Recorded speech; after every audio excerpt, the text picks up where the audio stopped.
Sir ये notes बना के लाए। ओके। ये नोट्स क्या चीज पे बनाएंगे छोटी? Fundamental rights. फंडामेंटल राइट्स पे एक पेज में नोट्स बनाए? हाँ। पूरे फंडामेंटल राइट्स पे? हाँ। ओके। और सब टोटल इन डिटेल सभी आर्टिकल्स के बारे में एक्सप्लेन किए? हाँ। आर्टिकल के सभी सब क्लॉजेस के बारे में? हाँ। जितना अपडेट है सभी एक्सप्लेन किए? हाँ। एक पेज में पूरा फंडामेंटल राइट्स बन गया? हाँ। क्या बात है। मैं आपको सबसे पहले ये बता दूं कि जब हम लोग क्लास में पढ़ाते हैं बच्चों को तो लगभग ये एक छोटे से कॉपी क्या हो जाता है, समाप्त हो जाता है पूरे फंडामेंटल राइट्स पढ़ाने में। तो आप देख सकते हैं कि जो बच्ची है एक पेज में पूरा फंडामेंटल राइट्स को यहाँ पे बनाया गया है। ठीक है, आप यहाँ पे देख पा रहे होंगे। ठीक है, एक एक पूरे आर्टिकल्स यहाँ पे एक्सप्लेन किए है ना कि फंडामेंटल राइट्स क्या है, कहाँ से लिया गया है। ठीक है, सब कुछ यहाँ एक्सप्लेन हाँ। किया। क्या बात है, पूरा आर्टिकल बाय आर्टिकल एक्सप्लेन किया। क्या बात है, कितने ग्रुप्स ऑफ राइट्स होता है, वाह गजब। आर्टिकल 16 में पूरा एक्सप्लेन किया, सब सब क्लॉजेस भी एक्सप्लेन किया। क्या बात है, डिटेंशंस को भी पूरा, क्या बात है, वाह। आर्टिकल 19, क्या बात है, पूरे अच्छे से। कितना घंटा लग गया है तुम्हें बनाने में? 3 घंटा। 3 घंटा लग गया, क्या बात है। लेकिन पूरा 3 घंटा में इतने अच्छे से बना ली एक शॉर्ट नोट्स। क्या बात है। तो हर टॉपिक में बनाई होगी? हाँ। तो निष्ठा जो आर्ट्स है वो किस तरीके से आप लोगों को पढ़ा रहा है? अच्छे से पढ़ा रहा है। सही में सब हाँ, कंसेप्ट सारे क्लियर हो कॉन्सेप्ट जाता के है? साथ। क्या बात है। और ये बच्चे लोग अभी ही आप देख पा रहे होंगे, छोटी बच्ची है। ठीक है, और अभी ही इस तरीके सभी बच्चे इस तरीके से नोट्स बना रहे हैं हमारे क्लास में। एक एक पेज में इतने 20-20 पेज का जो चैप्टर है उसको एक पेज में इतने अच्छे से पूरा एक्सप्लेनेशंस के साथ A to Z एक एक आर्टिकल आप देख पा रहे होंगे। आर्टिकल 19 में ही देख पा रहे होंगे, right to citizen, right to state, 19 sub clauses 2 क्या है, 19 सब क्लॉजेज 1 क्या है, कितनी चीजें मिला। एक एक चीज का यहाँ पे एक एक कंसेप्ट का चर्चा करके छोटे से नोट्स बनाए जिसमें आप इंस्टेंट आप रिवाइज भी कर सकते हैं क्विक नोट्स की तरह, है ना। तो कितना अच्छा बात है। तो ये बच्चे लोग अभी ही इतना ज़्यादा सीरियस है, तो आने वाले टाइम में सोचो कि पढ़ाई के प्रति कितना आगे कंपटीशन बढ़ने वाला है। सबसे पहले मैं आपको ये बता दूं, लोग नोट्स बनाना में सीख गया। कितने बच्चे होते हैं ना कि ग्रेजुएशन में पढ़ रहा है, कितने बच्चे पीजी में पढ़ रहा है और फिर भी उसको नोट्स बनाने नहीं आता है कि कैसे नोट्स बनाया जाए। और इतने सुंदर सुंदर बच्चे थे, छोटे छोटे से बच्चे सब है, इतने सुंदर सुंदर सब नोट्स क्या कर रहे हैं, बना रहे हैं। तो इस बात को आप देख पा रहे होंगे। तो अगर आप भी चाहते हो कि अपने बेसिक 6 से 12 एनसीईआरटी को बेसिक को क्लियर करना या अच्छे से आर्ट्स को पढ़ना, ठीक है, निष्ठा आर्ट्स जो इंस्टीट्यूट है वो पटना में है और आप उनसे मिल सकते हैं। और यहाँ पे आपको फोर्थ डायमेंशन, मतलब आप कहा जाए तो यहाँ पे 360 डिग्री आपका जो फोर्थ डायमेंशनल अप्रोच है इस तरीके से आपको पढ़ाया जाएगा, जहाँ पे आपका हर तरीके से विकास हो सके। बस ये नहीं कि चैप्टर समाप्त हो गया, सिलेबस समाप्त हो गया, आप बाहर में चले जाओ, ऐसा बिल्कुल नहीं होता है। यहाँ पे आपको हर वो चीज सिखाया जाएगा कि मान लो कि पूरे एनसीईआरटी में 10 चैप्टर है तो 10 चैप्टर का 10 पेज में नोट्स कैसे कंसाइज एक अच्छे नोट्स हो सके जिसको हम इंस्टेंट एग्जाम के टाइम में और कभी भी अच्छे से रिवाइज कर सके, कोई तकलीफ ना हो। तो इस तरीके से हर कुछ यहाँ पे बनाया और सिखाया जाता है। तो आप भी चाहते हो आपका 12 अच्छा हो और क्लास 11 में आप भी चाहते हो अच्छे से पढ़ाई करना, तो आप निष्ठा आर्ट्स पटना में आप यहाँ जुड़ सकते हो।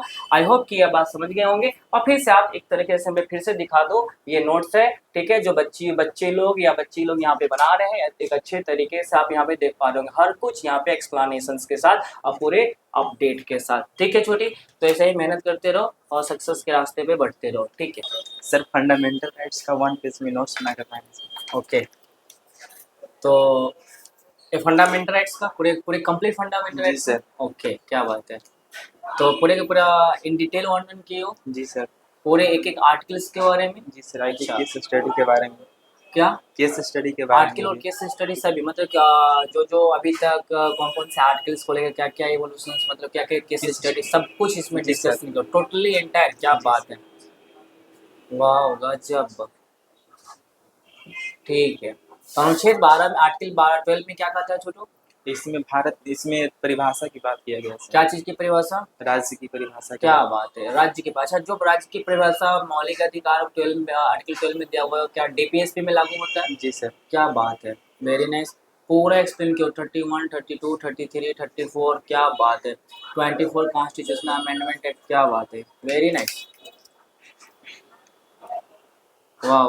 तो आप देख सकते हैं यहाँ पे बच्चे जो हमारे जो छोटे छोटे बच्चे जो भी क्लास 11th और 12 में पढ़ रहे हैं वो बच्चे एक पेज में पूरे fundamental right with case study, अभी तक जो भी हमारे कॉन्स्टिट्यूशन में जो भी नए नए बातें या नए नए जो टर्म इवॉल्व हुआ है वो भी यहाँ पे मेंशन किया गया है और एक पेज में हर बात आ चुका है। जो लगभग पढ़ाने में लगभग बहुत लंबा टाइम भी लगता है, और साथ साथ इसमें जो सबसे बड़ी बात है, एक कम से कम एक छोटे से कॉपी समाप्त हो जाता है ना, पूरा मौलिक अधिकार पढ़ाने में। और ये पूरे के पूरे एक पेज में इन डिटेल एक्सप्लेनेशंस के साथ सब कुछ तुमने लिखा है, क्या जी सर। बात है। टोटल याद हो गया? जी कितना सर। देर लगा बनाने में? लगभग 2.5 घंटा समय लिया सर। क्या बात है। तो अब रिवाइज करने में कोई दिक्कत? नहीं हुआ सर। तो इसी तरीके से जितने भी टॉपिक है समझ में आ गया, जितने भी चैप्टर है उसका नोट्स बनाते रहो। और दूसरी बात बताओ, निष्ठा आर्ट्स में पढ़ने में कैसा लगता है? अच्छा लगता है। और निष्ठा आर्ट्स तुम लोगों को एक किस प्रकार के पर्सपेक्टिव, दृष्टिकोण ह्यूमैनिटीज के प्रति दिया या डेवलप किया?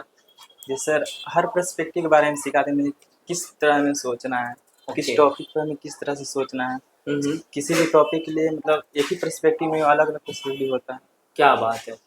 तो अगर जो बच्चे हमसे जुड़ना चाहते हैं तो उसको क्या करना चाहिए? निष्ठा आर्ट्स ज्वाइन करना चाहिए। अच्छे से पढ़ना चाहते हैं और इन फ्यूचर अच्छे से यूपीएससी वगैरह का तैयारी करना चाहते हैं, 6 to 12 एनसीईआरटी भी पढ़ना चाहते हैं, तो हमसे क्या करें, जुड़े और इस तरीके से अपना क्या करें, स्किल को डेवलप करें पढ़ाई के फील्ड में। क्योंकि आपको अब वो जमाना चला गया जहाँ पे आप रटते थे, लूसेंट पढ़ते थे। अब ये सब समस्या मतलब ये सब जमाना, आज का बच्चा देखो चलता फिरता लूसेंट खुद बन चुका है, ठीक है। जो आपके लूसेंट में बहुत सारे केस स्टडी नहीं होगा, वहाँ पे बच्चा खुद अब ये सब चीज़ को डिस्कशन कर रहा है और या इसको राइट कर रहा है। इस बात को आप समझ पा रहे होंगे कि अब वो जमाना समाप्त हो गया जहाँ पे आप लूसेंट पढ़ते थे, और आज बच्चे ये छोटे छोटे जो आप देख पा रहे हो चलता फिरता लूसेंट बन चुका है, क्या बात है। तो ऐसा ही मेहनत करते रहो, ठीक है। और भी आप नोट्स इसी तरीके से बनाकर अब पूरे एनसीईआरटी को एक छोटे रूप में 10 से 12 पेज में हमें पूरे चैप्टर को अब क्या करो, जैसे ही आप लोगों का बैच अब समाप्त होने वाला है तो आप लोग बनाकर हमें क्या कर देना, अवेलेबल करवा देना, ठीक है। ओके।